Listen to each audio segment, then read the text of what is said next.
What's up mga kalodi? Kumusta po kayo dyan? Sana po tayo ay nasa mabuting kalagayan. Well, tayo po ngayon ay nandito sa palasyo ni Ma'am Sol Aragones. Kami po ay bilang kumukuha po dyan sa ating bayan, ay lalo na po yung ating mga tinamaan ng mga stroke, ay manuwari po ay ating silang matulungan. Ang ating po mga nagsusurvey po dyan sa ating silokban ay kundi yung mag-ina, yung dalawa. Si Darren po at si Ma'am Jenny. Yung dalawa po magnanay, sila po nagsusurvey. At yung sa ating po mga kabarangay po dyan, yung mga halimbawa mga tinamaan po ng stroke, ay pwede na po natin silang ilapit kay Ma'am Sol. Kaya po kay Ma'am Sol Aragones, maraming salamat po sa inyo. Dahil sa dami po niyong tinutulungan, dahil sipin po nyo talaga sobrang as in hindi barangay bayan na, kasi talagang makikita mo po talaga na talagang sila dinudumog talaga. Ang dami talaga pupunta dito, as in halos araw-araw, o kami kasi twice a week, pero sa ano po talaga yan ay talagang halos kami napunta dito minsan Friday, Saturday, o ngayon Sunday po ngayon. Kami po dyan sa Lukban po, Lukban Quezon. Kaya po pakikontak na lang po si Ma'am Jen at saka si Darren, or dyan po sa aking Facebook, sa aking account. Ano po? Dyan po sa Kuya Joko. Kami po ay nandito ngayon ulit. At bali, papasyal po namin kayo at ipapakita po namin kung ano mga ginagawa dyan sa loob. Upang sa gayon po at tayo maraming matulungan sa ating mga kababayan. Siyempre, si Ma'am Sol ay talaga ang kanyang puso ay nasa sa atin, talagang as in tinutulungan, talaga napapakabait. Wala po akong masabi dahil ako po ay pang ilang araw palit po dito sa kanila, pero excuse me po. As in, kaya ako natutuwa na, kaya ang sabi ko talagang ako tutulong din talaga, dahil yan po naman talaga yung nasa puso namin, ang pagtulong, lalo na sa mga taong nangangailangan. Kaya sana po kontakin po nyo kami para at least matulungan natin ang ating mga kababayan, ang ating mga kamag-anak, kung sino man po ang tinamaan ng ating stroke. At saka po yung mga napulyo, pwede po nyo dalhin po sa amin para madala po natin kay Ma'am Sol. Ma'am Sol po ay talagang handa ibigay po kahit anong talagang tulong para sa atin. Talagang kailangan pagdasal din po natin na sana sila gumaling. Dahil ay, kung makikita nyo lang po talaga, ako po ay naawa kahit may mga bata dyan na tinatamaan ng stroke. Kaya hanggat sa ano po tayo ay malakas pa, ay ang ating pong katawan ay ating ingatan. Yes! Kasi yan po ay talaga nakukuha talaga sa totoo. Kasi ako talaga giinom, bisyo, yosi, talagang kalakasan ng katawan eh. Siyempre, kaya mo, parang wala kang nararamdaman.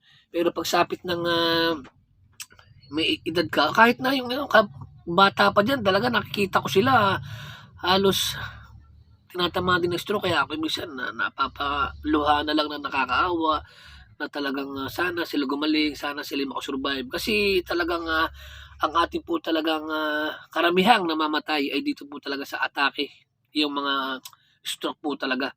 Kaya pagdasal po natin yung ating mga kababayan, yung ating mga pamilya, na sana ay sila ay gumaling at bigyan pa ni Lord ng ating mahabang buhay at mag-enjoy dito sa atin, sa mundong ito. Dahil tandaan nyo po, ang ating pong buhay ay iisa lang. Kaya po, ingatan po natin ang ating sarili. Huwag po nating sayangin, dahil napakasarap pong mabuhay dito sa mundong ito, sa binigay ng ating Panginoon. Ingatan po natin. Tapos sinasabi ng iba, porkit mayaman, ganang-ganan rin, bili kung ano-ano, sugal kung ano, bisyo kung ano. Huwag. Yung mga mayayaman po dyan, kung gaano po ang inyong yaman, tumulong po kayo. Dahil tandaan po nyo, napakasarap tumulong. Yan po talaga kayo masasabi. Ako kahit wala, mas gustuhin ko pa pong tumulong sa aking mga kababayan, lalo na po sa mga taong tinamaan ng stroke. Talagang ang aking panalangin, sana po ay sila ay gumaling. Kaya isa po ulit, maraming salamat po kay Ma'am Sol Aragones, dahil siya ay patuloy na tumutulong sa atin. Hindi siya nagsasawa. talagang siya ay kita ko rin sa kanya kahit siya ay puyat, pagod, as in talagang siya pumupunta pa rin dito para makapagbigay ng tulong sa atin, di ba? Kaya aking mga kalodi, kanukma, ay po ay ganito talaga. Ang ating vlog po ay minsan sa manok, pag wala siya, nasa biyahe tayo. Tapos ay ganito po minsan sa TikTok, di ba? Yun po lang, sana ay tayo magtulungan, magkaisa, at magmahalan tayo. Di ba? Yan lang po ang ating, huwag na po yung mga ingitan, yung mga marites-marites yan. Huwag na po natin anuhin yung magkakamarites. Ang sa akin lang po sana ay tayo ay magtulungan lang. Yung mga kapitbahay natin, mga na-stroke dyan, i-report natin, isabihin natin sa sa mga nagsusurvey dyan para madala natin. Kasi wala naman mangyayari kung magmamartis-martis tayo, di ba? Wala mangyayari. Kaya sa halip na hanggang nandito pa tayo sa mundong ito, gumawa tayo ng ating kabutihan. Yan lang ang aking maipapayo. Kaya pupunta po tayo sa palasyo at papakita po natin ang ating mga pasyente, ang ating mga tinutulungan. At makikita po ninyo, iba-ibang bayan ang talagang pumupunta rito kahit malalayo sa Maynila o sa mga probinsyang talagang dulong-dulo na kahit sa isla.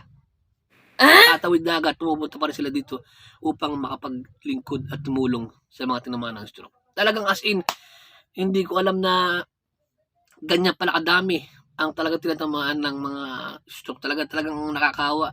Lalo na siguro yung may mga high blood, may mga maintenance, or yung mga minsan kahit malakas, di ba? Bigla kang babaksak, may stroke. Saka isang kasama ko dyan, driver dati, kasama ko dyan sa bodies, talagang nalimutan ko pangalan, pero alam ko siya na stroke, pero alam ko okay na. Kamusta ka nga pala dyan, buddy? Sana okay ka na, magaling ka na, kasi hindi pa ulit tayo nagkikita. Kaya, paano po, hanggang doon na lang po. Ayan po, Sol Ragones Akay ni Sol. Kita po ulit tayo sunod. Sana po ay pakikontak na lang po kami. At yung lang po dyan, pakisubscribe na lang po at pakipalo. Okay po? Maraming salamat po, Mama Ragones. Ingat po kayo palagi. Bye-bye.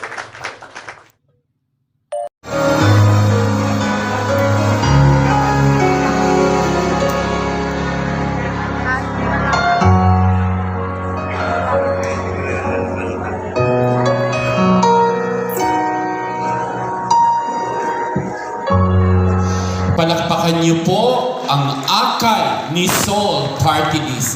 Mahaba pa po ang daan na patutunguhan ng akay ni Sol Party List, pero hindi po tayo titigil para hanapin ang mga kapatid nating nangangailangan ng akay ni Sol Extern Food Drop. Palakpakan niyo po ang akay ni Sol Party List.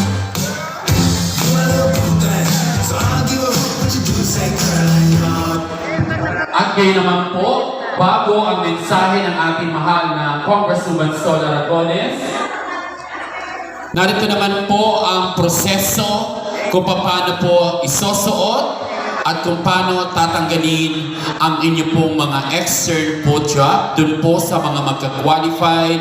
Kailangan nyo po itong i-video, kailangan nyo pong picturean, lalo na po ng companion o ng pasyente, kasi pag umuwi na po sa bahay at sila na ang gagawa, hindi na po